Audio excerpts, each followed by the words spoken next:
Salve, camaradas, tudo bem? O tema do vídeo de hoje é o último ano do governo Gustavo Petro na Colômbia.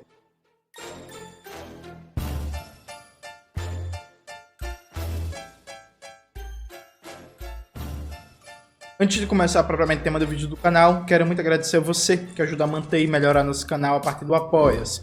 Seu apoio é fundamental para a gente continuar o nosso trabalho. Prefiro o Pix, está aparecendo aqui como QR Code na tela do vídeo. Camaradas, note, a gente tem, neste momento histórico, uma novidade para analisar, que a Colômbia tem um governo de esquerda, né? Na era das redes sociais, gente, tudo é muito rápido, tudo é muito acelerado e eu já falei isso várias vezes no canal, repito, é mais difícil notícia virar memória, entende? Então a gente consome a notícia e daqui a uma semana a gente nem lembra mais e que porra foi que aconteceu e ninguém sabe, né? Ninguém viu, ninguém lembra mais. A Colômbia, até poucos anos atrás, era chamada da Israel da América do Sul, né? A Colômbia nunca teve um presidente de esquerda, progressista, nada disso. Era considerada a base mais sólida dos Estados Unidos, base de dominação político, ideológica, militar dos Estados Unidos na América do Sul. Pra vocês terem uma ideia, veja, a gente pode fazer vários debates aqui sobre o que é ser de esquerda e tal, mas só comparando com o Brasil, né? Porque é comum a gente dizer que o Brasil é um país muito conservador, muito com poucas lutas frente aos vizinhos latino-americanos. Vamos entrar num consenso aqui. O governo Jango foi um governo de esquerda. Massa. A gente teve um presidente de esquerda há mais de 50 anos atrás. A Colômbia veio ter agora o Gustavo Petro. Primeira vez na história da Colômbia que teve presidente de esquerda, e objetivamente o Petro só ganhou a eleição porque teve o estalito social. Então se abriu, a partir do estalito social, uma nova conjuntura política, bagunçou o que é a dinâmica de reprodução do sistema de dominação colombiana, e essa brecha histórica deu possibilidade para a eleição do Petro. Numa situação normal, temperatura e pressão, Petro não seria eleito. Tanto é assim que as pesquisas de opinião, então, que a maioria da sociedade colombiana se lê como liberal, se lê como de direita, há mais de 50%. Isso é assim há muito tempo, Colômbia, né? Então, assim, tem o governo Petro aqui do lado. Eu acho que deveria ter muito mais debates no Brasil sobre essa experiência. Deveria olhar muito mais, aprender muito mais, debater muito mais, criticar muito mais. Mas, enfim, né, é o que dá. Eu venho tentando aqui no canal, no Farol Brasil, gravando meus vídeos de vez em quando sobre a Colômbia, volta e meia. Né? No Manhã Brasil, Mauro Lopes entrevista alguém que fala sobre a Colômbia também. Agora no Noite Brasil, com Thalita Sotero e Leandro Fortes, volta e meia vai aparecer alguém também e tal. E aí gravar um videozinho rápido sobre como é que está sendo o governo Petro até agora e esse que vai ser o último ano do governo Petro. Né? Na Colômbia não tem reeleição. Então Petro vai ter que necessariamente indicar alguém para continuar o projeto político. Eu não consegui, e aí presta atenção, eu sei que na era da internet não é bom você dizer eu não sei, né? É proibido na internet você dizer eu não sei. Mas eu fui procurar informações sobre o possível sucessor do Petro, o Bolívar, e não achei quase nada. Então, assim, não tenho opinião ainda sobre a figura, viu? Vou ter ainda. Inclusive, se alguém tiver alguma matéria, algum estudo bom sobre o tema, pode colocar aqui nos comentários que eu vou ler depois. Então, assim, não vou fazer um debate sobre o possível sucessor do Petro. Por quê, Jones? Porque não sei, gente. Não tenho opinião ainda. Beleza? E aí, vamos trabalhar aqui a partir de dois materiais que eu achei muito bons. Um texto é da revista Jacobina, Brasil, e o outro texto é da revista Ópera, beleza? Vamos abrir aqui o texto. Primeiro é o texto da Jacobina, né? Antiga Jacobin, atual Jacobina. Tradução do meu camarada e amigo Pedro Silva. Pedro Silva, inclusive, que lançou o livro Lene Anticolonial, pela Autonomia Literária. Livro que ficou fantástico, incrível. O Pedro vem fazendo um trabalho de tradução muito bom. Então leiam o livro Lene Anticolonial, organizado pelo Pedro Silva, que vale muito a pena. O livro está aparecendo aí na tela. E aí, vamos lá, né? Ver o texto. Vamos começar por aqui. O primeiro governo de esquerda da história recente da Colômbia entra em seu quarto e último ano com a mesma sensação de estabilidade que acompanha desde o início. Resultado da falta de maioria parlamentar e da pressão implacável das elites econômicas, midiáticas e judiciais. Algumas reformas prometidas para 2022 foram aprovadas, enquanto outras permanecem estagnadas em um Congresso controlado pelos partidos tradicionais, e o objetivo de paz total com os grupos armados nacionais continua um sonho.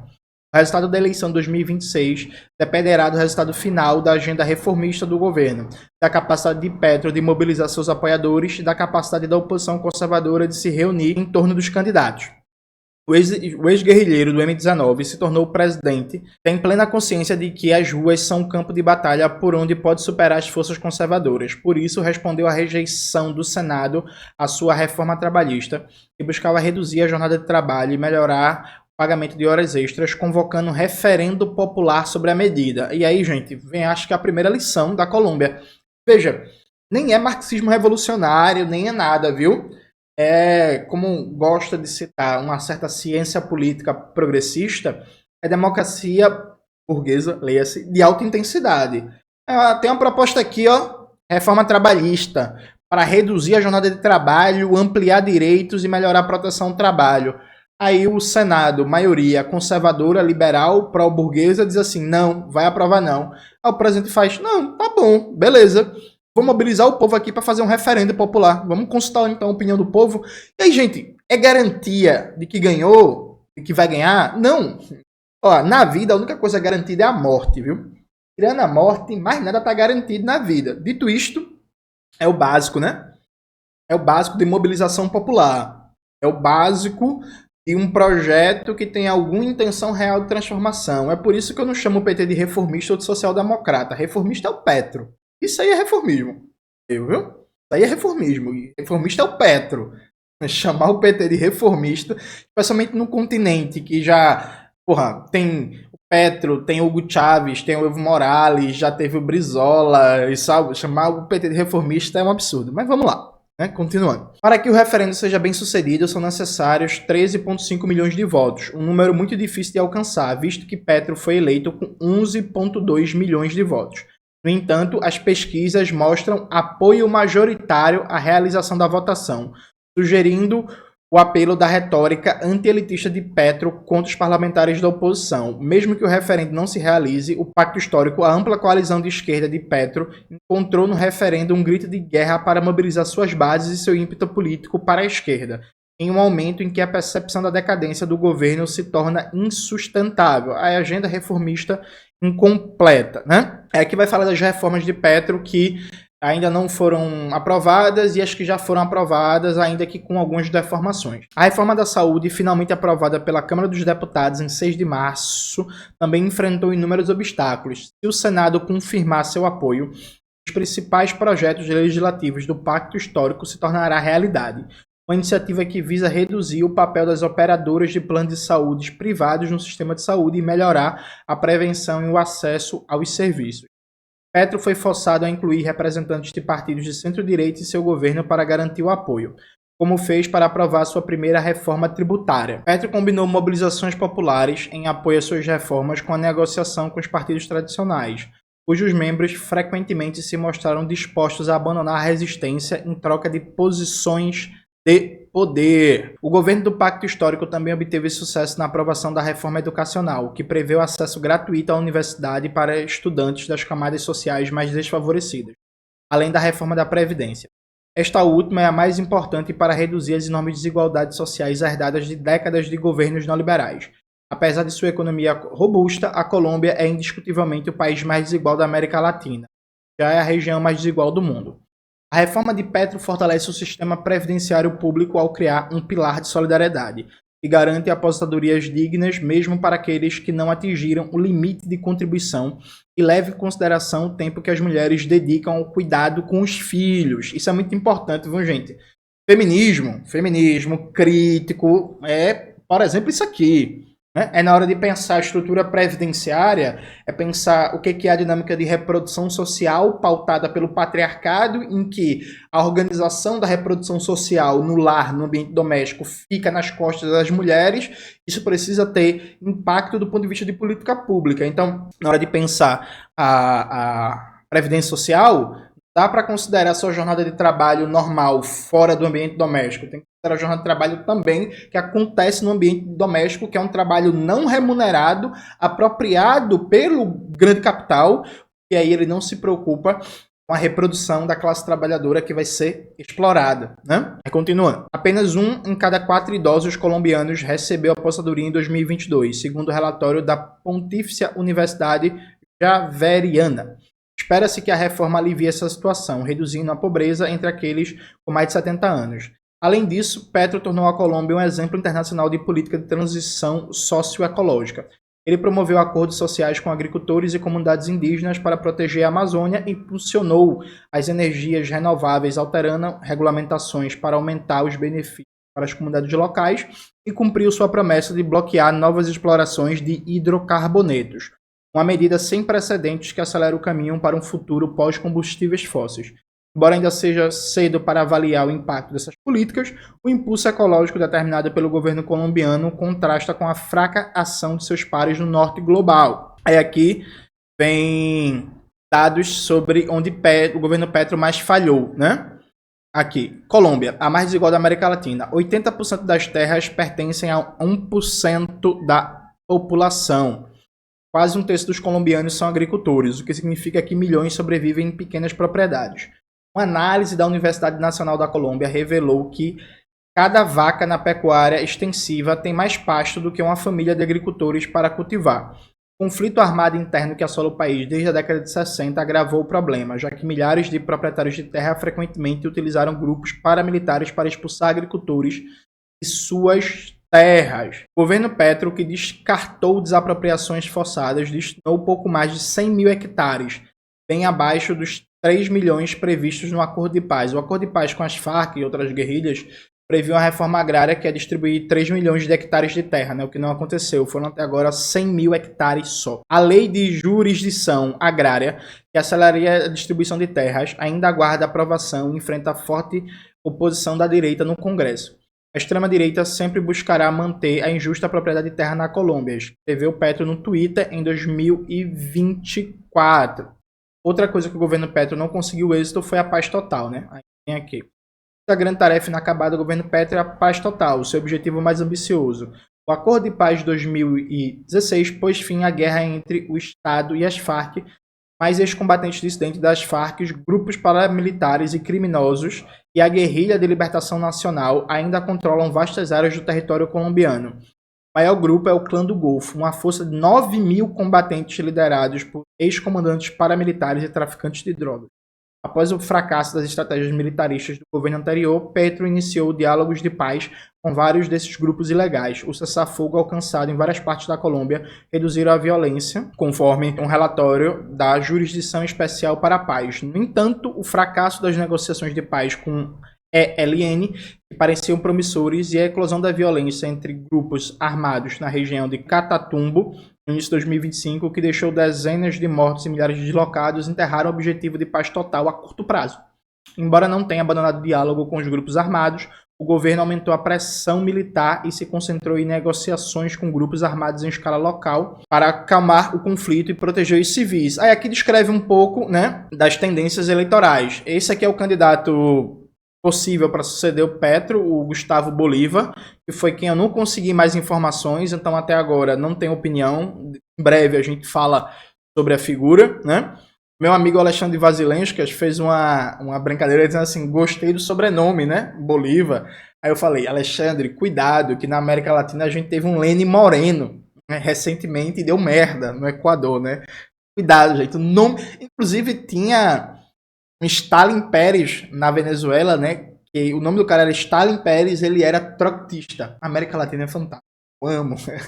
Só aqui que a gente tem um Stalin Pérez, que é militante marxista e trotskista. Imagina só, o que esse cara passava nos espaços devia ser uma coisa fantástica. E aqui descreve um pouco também a situação dos candidatos da direita, né? A direita está bem fragmentada na Colômbia, até agora não conseguiu formar uma chapa coesa, forte, inclusive parecido um pouco com a situação do Brasil, né? Muitos candidatos diferentes que até agora não conseguiram se reunir num único bloco. Aí aqui a gente volta para o outro texto, né?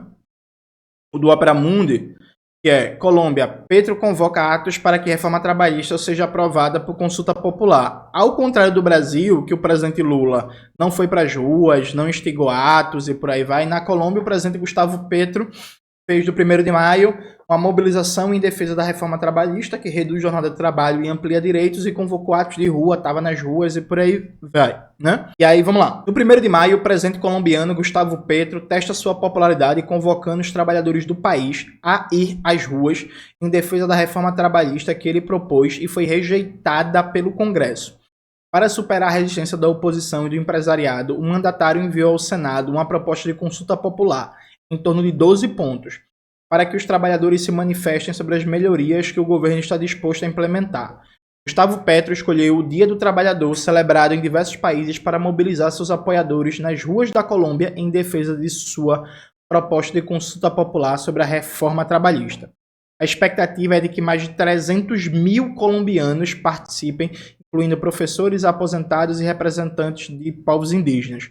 Em comparação com outros países, a Colômbia está atrasada no que diz respeito aos direitos trabalhistas.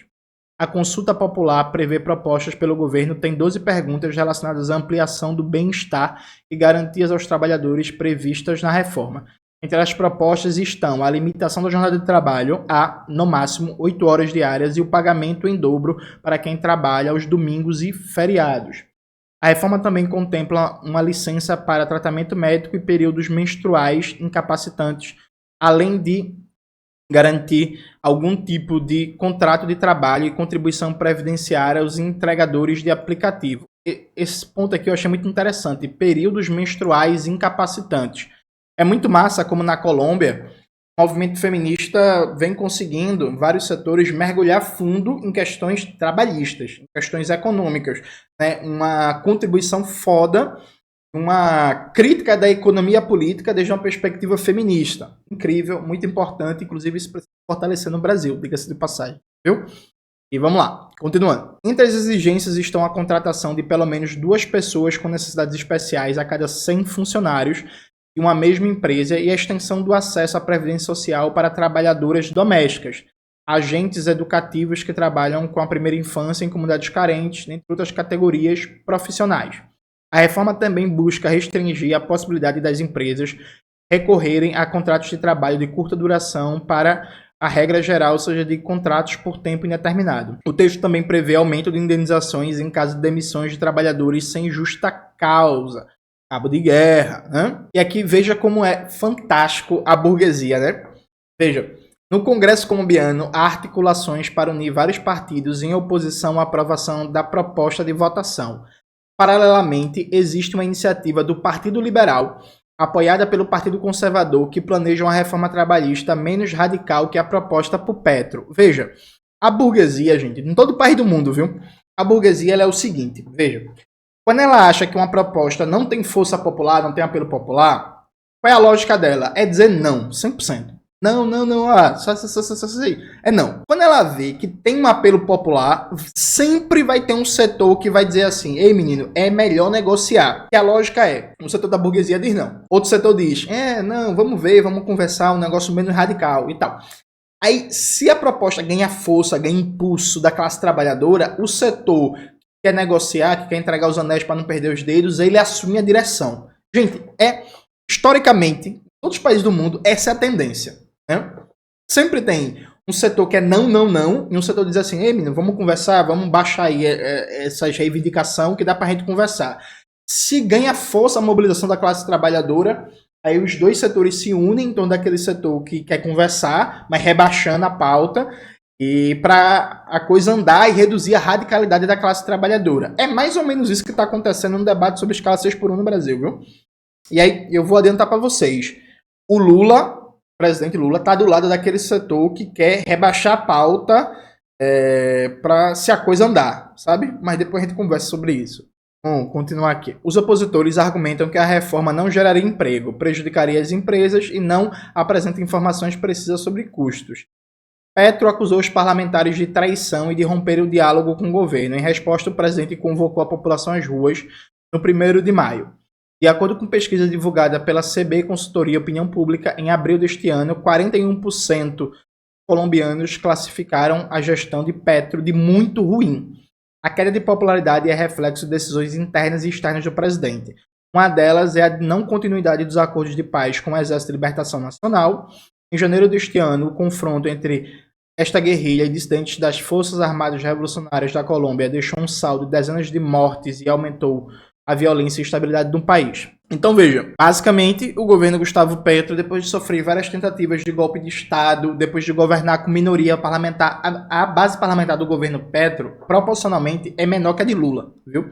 A Colômbia é um país muito mais à direita que o Brasil. Veja, aqui presta atenção, você aí, governista, alucinado, você fala assim, a Colômbia é mais fácil. Não fácil não, velho. Brasil é um país bem mais à esquerda que a Colômbia, em vários aspectos, sabe? Em vários aspectos. Então, o governo Petro conseguiu entregar uma reforma tributária, conseguiu entregar uma reforma previdenciária e a reforma mesmo de ampliar direitos, né? Tá avançando com a reforma da saúde, com a reforma da educação e empacou ali na reforma trabalhista e conseguiu também ter uma política externa muito boa, muito importante em solidariedade, por exemplo, ao povo palestino. O que o texto da Jacobina não debate, e é que para mim é um ponto central para a gente avaliar o governo Petro, é que para mim o Petro tem uma falha central, que o Petro não é um organizador. Nesse sentido, inclusive, o Petro lembra o Brizola, né? Que é um líder corajoso, um cara valente, um cara de compromisso, um cara que tem muita fibra moral, mas não deixa saldo organizativo, né?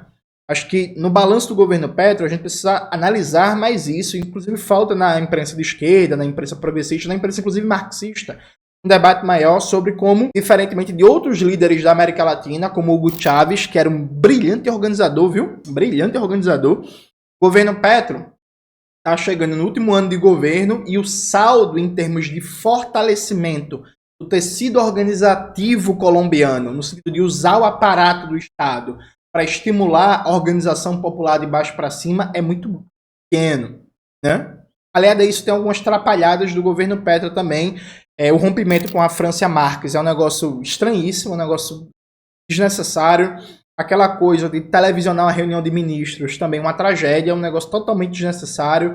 Em alguns momentos, o governo Petro parece que governa pelo Twitter, né, que a ministra das Relações Exteriores diz uma coisa, o presidente por Twitter diz outra, que não combinou com os ministros, enfim. Tem problemas, viu? Bem longe aqui de ser um ideal de um governo reformista, no capitalismo. Muitos problemas.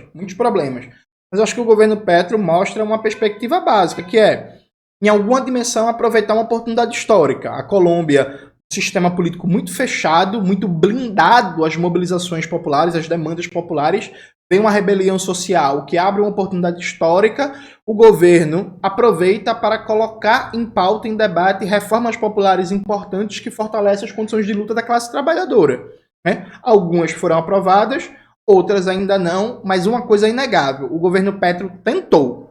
Aí a gente vai debater, no final, se poderia ter tentado melhor, onde foi que errou e por aí vai. Mas assim, é inegável, presta atenção, que o patamar do debate é o seguinte: o governo Petro tentou tirar do papel suas promessas de campanha. Então prometeu reforma da saúde, reforma da educação, reforma trabalhista, reforma previdenciária, transição ecológica e tal.